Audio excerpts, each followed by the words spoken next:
Our generation's Sir Laurence Olivier has been missing something throughout his illustrious career, that being an Oscar, and Kenneth Branagh may have just gotten the closest he's ever been to one of those golden statues with this project right here.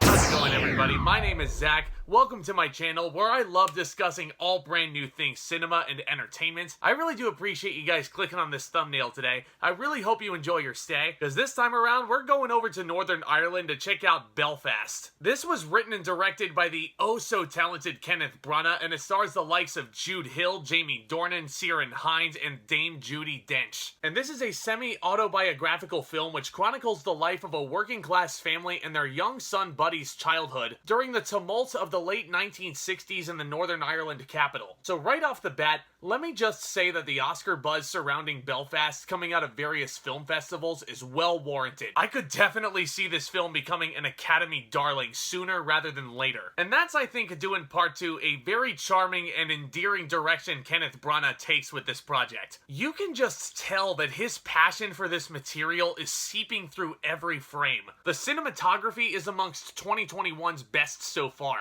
Belfast is a breathtaking film to look at, truly. And yes, the black and white certainly helps matters along in the art department. It really does make the film feel so old-fashioned. You know, like we actually are back in the year 1969. Nice. But another big reason why I think this movie feels so old-fashioned is a magnificent score by Northern Irish-born Van Morrison. It honestly all feels so welcoming and warm, and you just want to live in this world for a while. And I think that brings me to the perfect way I can describe this movie with just one word: heartwarming. And that all stems from the leading performance of newcomer Jude, who was really great. It's so hard for me to judge child actors because they are kids and they're still learning and what have you. But Jude was on a whole nother level. His emotional reactions to every given moment he has, whether it be sitting in awe in a movie house or being in the middle of all this civil unrest, he is fully aware of his surroundings and he reacts in kind. I cannot nearly put over enough how excellent he was in here. Aside from him though, the leads are basically Buddy's parents, and they're going through some pretty heinous marriage problems in their own right. The father, played by Jamie Dornan, is always away and hopping between home and England, and I don't want to delve into spoilers as to what the big emotional conflict of this movie is, but it involves Dornan never really being home and he's always on the job. And Dornan, I should note, is magnificent in this film as well. Another actor who is clearly learning from past mistakes. And the mother is played by an actress I've never seen before, Caitríona Balfe. I'm so sorry if I'm mispronouncing that name. She might have been my favorite performer in the whole thing. She is a revelation in Belfast. Such raw emotion every step of the way. There were so many moments she shares with Jamie Dornan himself, which I honestly felt so emotionally claustrophobic. And that's where such sound direction comes into the fray, as the camera work in those difficult scenes they share together,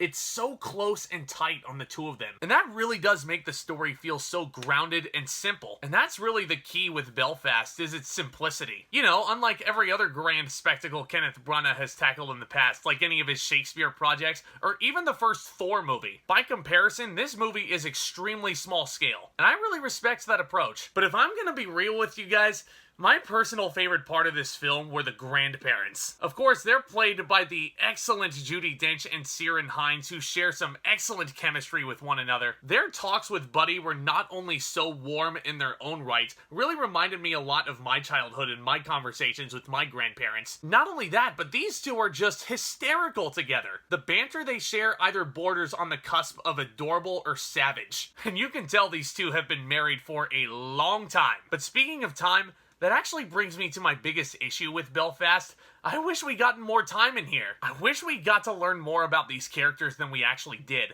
Now, I don't think that this is indicative that Belfast is too short of a runtime. Because keep in mind, an hour and 37 minutes is perfectly fine by me. But I think what it all boils down to is ultimately too many smaller subplots. The biggest culprit of which being the one involving the civil unrest between the Catholics and the Protestants in Belfast. I sadly didn't necessarily connect with this part. I get it though, a lot of others will. Some may have even lived through these uneasy times. But I just feel like for this story, it was something that took a lot of the focus away away from the stuff that I was more interested in. And that actually brings me to another thing. While I did find this film extremely interesting for sure, don't think this is a bad film by any stretch. But is it a movie I'm gonna want to rewatch over and over and over again? Most likely no would be my answer. When the credits started rolling for this, honestly, I could not help but think the same thing that I did when Richard Linklater's Boyhood ended. Even though it's utterly remarkable what Boyhood achieved, that's literally a film years in the making. But I sat there at the end of Belfast, and all I was thinking was, that was a great film. Kenneth Branagh is probably gonna get nominated, but I never need to see this again. But with all that in mind, I'm gonna give Belfast a B+.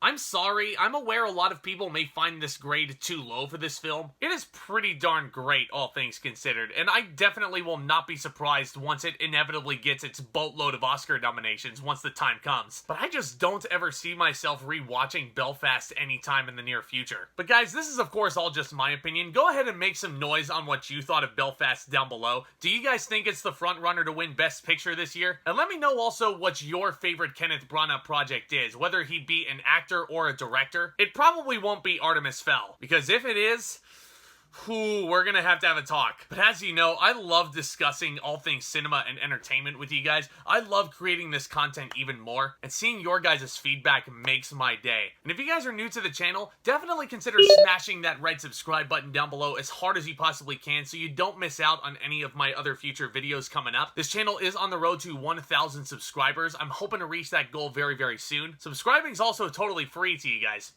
Just saying. And guys, feel free to hit that thumbs up button on your way out if you enjoyed this review. Again, I cannot thank you guys enough for supporting the content up to this point. And definitely stay tuned because I got a packed month of November, especially going into Thanksgiving itself. I'm going to be looking at Ghostbusters Afterlife, Tick Tick Boom, and King Richard very, very soon. All along with celebrating the 30th anniversary of Beauty and the Beast, my personal favorite Disney animated film of all time. Definitely lots of exciting things to look forward to and much, much more. Y'all are the best, guys. And with all that being said, back talk, commence.